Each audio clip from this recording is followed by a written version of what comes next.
아침 성경 일독 캠페인 이 정도는 알고 가자. 네, 저희 오늘 아모스 끝나는 건가요? 그렇습니다. 네. 아모스 끝날 뿐 아니라 네. 또 이런 일이 있습니다. 하루에 성경을 3권을 읽는. 그렇죠. 이렇게 감사할 때가. 하루에 3권. 아모스 오바댜가 한 장짜리예요.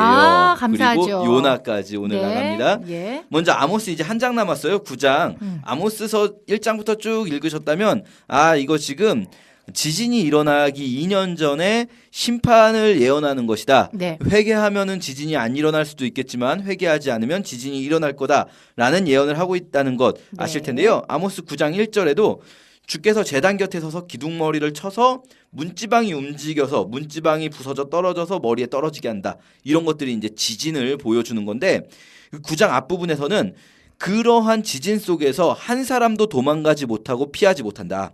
2절 3절 보면 그들이 스올로 들어갈지라도 거기서도 붙잡아내고 하늘로 갈지라도 거기서도 붙잡아낼 거다 해서 이 심판은 누구도 피할 수 없다. 이것은 단순한 자연재해가 아니라 하나님의 준엄하신 심판이라는 것을 강조합니다. 도망갈 수 없다는 거죠.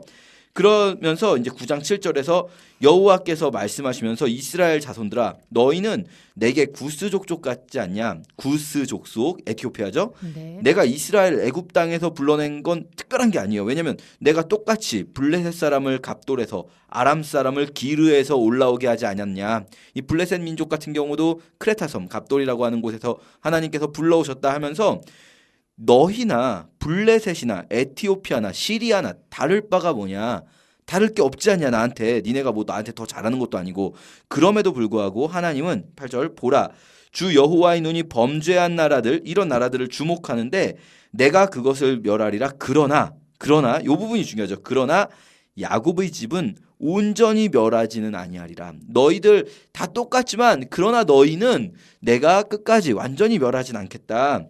내가 그날에 다윗의 무너진 장막을 일으키고 그 틈을 막으며 허물어진 것을 일으켜서 옛적과 같이 다시 세우겠다 말씀하세요.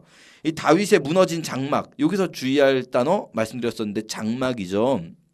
이거는 다윗이 광야 생활하면서 도망 다닐 때 썼던 초막일 수도 있고요. 그보다 좀 더 이게 정확히 생각해 본다면 이건 아마도 다윗이 여호와를 위해 세운 장막일 거예요.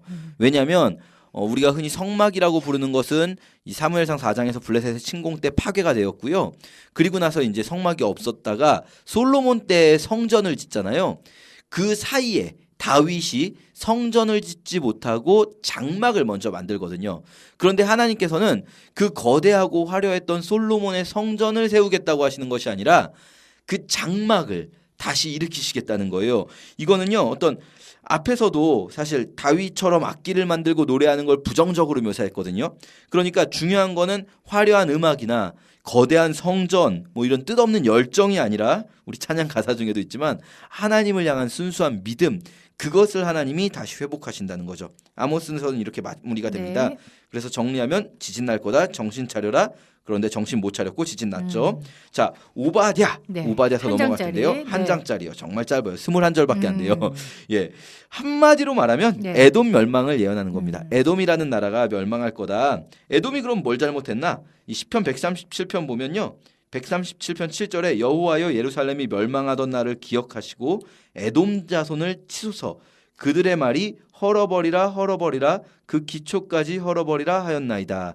이 137편은 바벨론의 포로로 잡혀가서 바벨론의 강가에서 부른 노래인데요. 거기서 이런 말을 하는 거죠. 예루살렘이 멸망하던 날 에돔이 멸망시킨 게 아니에요. 네. 바벨론이 멸망시켰죠. 그런데 에돔이 바로 옆에 붙어있는 나라거든요. 깜짝걸. 그렇죠. 예, 바로 옆에 붙어있는 나라가 아이고 잘됐다, 아이고 잘됐다, 다 부셔버려라 막 이러고 있었던 거예요. 네. 이 바벨론보다 더 얄미운 그렇죠. 그 에돔일 수 네. 있는 건데요. 이 오바댜는 21절인데 그 에돔의 멸망을 예언하는데 그나마 그 21절 중에서도요 1절부터 9절까지는 사실 예레미야 49장을 이용한 거예요. 예레미야서에서 열방 예언들이 쭉 있는데 그 중에 49장이 에돔에 대한 예언이거든요. 네. 그 일대로 에돔에게 일어날 것을 한 번 더 이제 인용, 뭐 그대로 인용해 온 건 아니고 약간 차이는 있지만 내용이 같아요, 기본적으로. 이렇게 예레미야서에 나왔던 그 예언대로 에돔이 멸망할 것이다 라고 말하는데 일단 에돔에 대한 심판의 이유는 교만이죠. 첫째는 예레미야서에 나왔던 것은 네. 오바댜 3절에 보면은 너희 마음의 교만이 너를 속였다. 바위 틈에 거주하며 높은 곳에 사는 자여 네가 마음에 이르기를 누가 등이 나를 끌어내리겠느냐 했다 이런 거예요. 네가 독수리처럼 높이 올라가 있어도 내가 끌어내릴 거다. 이 말은 뭐냐면 에돔이 실제로 지형이 굉장히 그 높은 고지대에 있어요. 그리고 어떤 협곡 같은 것들이 많이 있어서 우리 요르단 성지순례 가신 분들은 이제 에돔 좀 볼 수 있는데요. 굉장히 천연의 요새들이에요. 이곳들은. 그러니까 에돔 사람들은 교만한 거예요. 우리를 공격하지 않을 거야. 그리고 실제로 공격도 많이 당해 본 적이 없는데 에돔은 사실은 그거는 천연의 요새이기도 하지만 공격하는 것에 비해서 별로 좋은 땅이 아니다 보니까 별로 그렇게 막 열강들이 강대국들이 탐내는 땅이 아니에요. 네. 이스라엘 같은 경우는 강대국들이 반드시 정복을 하고자 하는 땅인 것이 이스라엘은 통로로서의 값어치가 있거든요. 이 이집트 문명과 메소포타미아 문명 사이의 통로. 그런데 에돔은 별로 그런 일이 없었어요. 그러니까 막 교만한 거죠. 그런데 사실 예레미야에서도 봤지만 이 모든 열방들의 예언에서 교만은 기본이에요. 교만은 모든 열방들이 마찬가지예요. 네. 그리고 이 교만 자체가 멸망의 직접적인 원인이라기보다는 여기 잘 읽어보면 멸망할 상황에서도 교만하기 때문에 멸망한 걸 몰랐다. 그래서 교만이 너를 속였다 이렇게 말하거든요. 그러면 특별히 이렇게 오바댜가 다시 이런 예언을 받고 글을 남길 만한 에돔의 잘못은 뭔가 10절부터가 이제 본격적인 오바댜의 예언인데 중요한데요. 10절부터 보면 10절에 네가 내 형제 야곱에게 행한 포악으로 말미암아서 멸절된다고 해요. 그러면서 11절부터 14절까지 이 예루살렘이 멸망하던 그 시점에 에돔이 무엇을 했는가가 나옵니다. 그런데 여기 보면 반복되는 표현이 비슷한 말이 11절에 보면 네가 멀리 섰던 날 이렇게 나와요. 멀리 서 있었다. 이게 무슨 말일까? 12절에 보면 내가 형제의 날 곧 그 재앙의 날에 방관할 것이 아니며 이렇게 나오고요. 13절 중간쯤에도요. 네가 그 고난을 방관하지 않을 것이며 이렇게 방관했다. 멀리 서 있다 무슨 말인지 아시겠죠?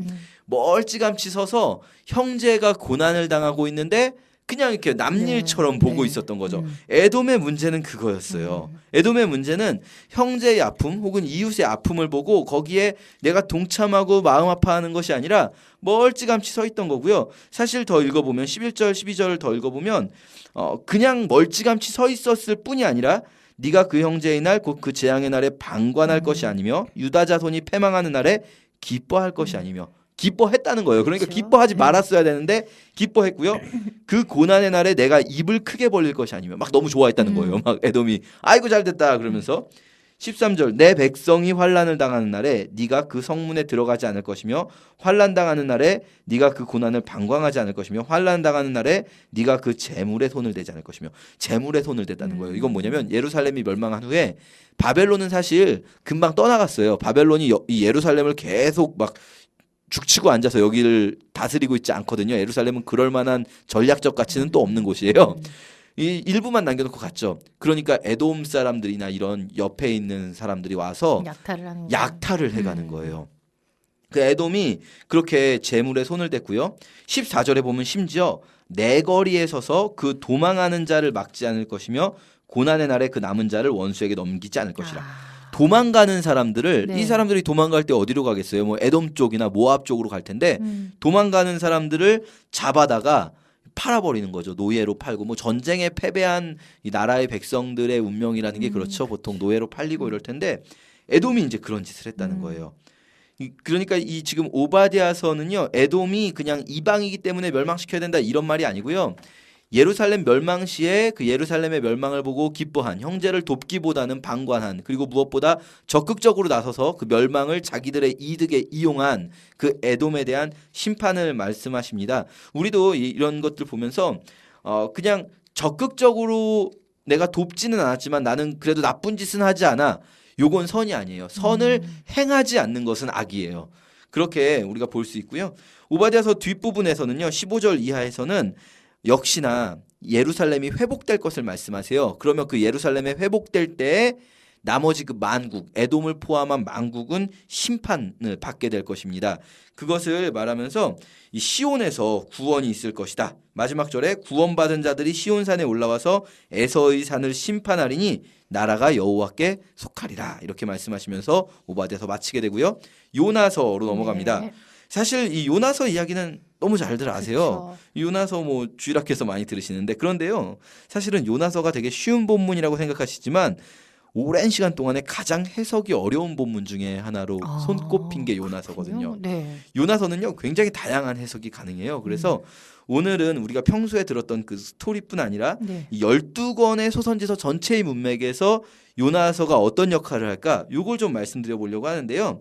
요나 하면은 일단 기본적으로는 아수르에 있는 니느웨라는 도시, 네. 말하자면 뉴욕 같은 곳이에요. 니느웨는 그 당시에 가장 강력한 나라의 가장 번화한 도시, 거기로 보내신 예언자죠. 이 주목할 만한 부분은 결론적으로 봤을 때 요나의 사역이 성공했어요.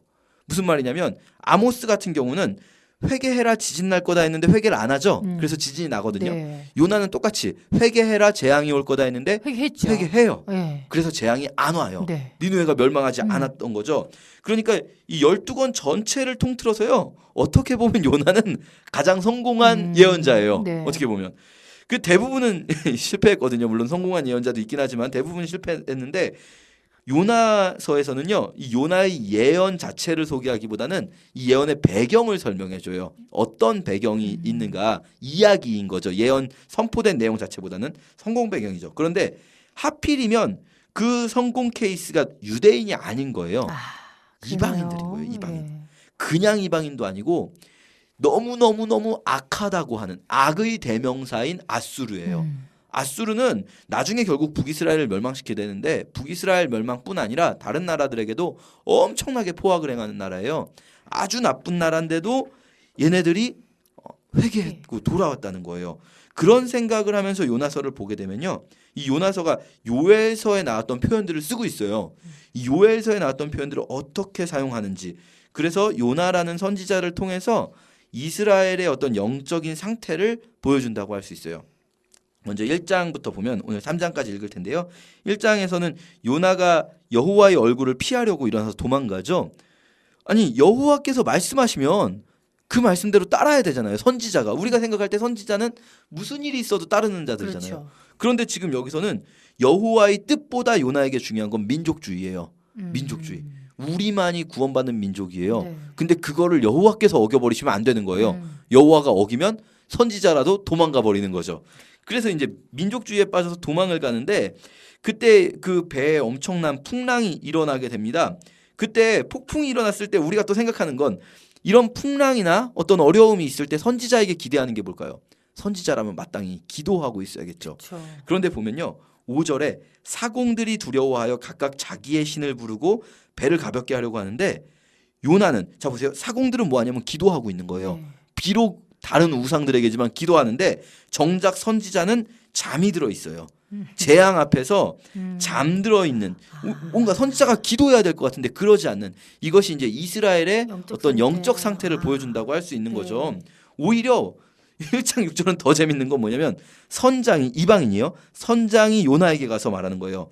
자는 자여 어찌함이냐 일어나서 내 하나님께 구하라. 혹시 하나님이 우리를 생각하사 망하지 아니하게 하시리라. 오히려 이방인이 선지자한테 기도 좀 해라. 기도 좀 해라 이러고 말하고 있는 거예요. 지금 너무 어이가 없는 거죠. 그런데 이제 너무 심한 상황 속에서 제비뽑기를 하게 돼요. 요나가 걸리죠. 그때 이제 8절에 보면 사람들이 요나한테 물어봐요. 너 누구냐? 네 생업은 무엇이고 어디서 왔고 어느 나라 사람이냐 말하니까 요나가 9절에 이렇게 말합니다. 나는 히브리 사람이요 바다와 육지를 지으신 하늘의 하나님 여호와를 경외하는 자로라. 아니 질문은요 그냥 네 민족이 어디고 직업이 뭐냐 이거거든요. 근데 그런 질문에 대해 대답이 너무 거창해요. 바다와 육지를 지으신 하늘의 하나님 여호와를 경외하는 자. 이 말이 틀린 말이라기보다는 이 긴박한 상황 속에서 또 이 하나님을 피해서 도망가고 또 그런 상황에서 자다가 일어난 사람이 하는 말이잖아요. 그런 상황을 생각해 보면 막 자다가 일어난 주제에 말하는 걸 보면 약간 좀 우스꽝스러운 말일 수 있는 거예요, 이게. 더군다나 지금 자기 때문에 이 사람들까지 죽게 된 상황인 거잖아요. 그럼 미안하다고 말해야 되잖아요. 그런데 그러지 않고 너무 이렇게 거창하게 이런 신앙적인 말을 하는 이런 요나의 모습을 이 통해서 요나서가 말하고자 하는 게 어쩌면 우리가 생각하는 어떤 선지자의 순종 뭐 이런 것이 아니라 네. 어쩌면 하나님께서 이스라엘 백성들을 깨우치시기 위해서 이 12권 전체의 맥락 속에서 요나서를 사용하고 있다. 이런 생각하면서 우리 요나서 오늘 3장까지인데 좀 읽어봤으면 좋겠습니다. 네. 자, 오늘 오바댜도 끝내고요. 아모스 마지막도 같이 끝을 냅니다. 요나서 3장까지 읽으시고 읽었어요. 출석 체크 남겨주세요. 고맙습니다. 감사합니다.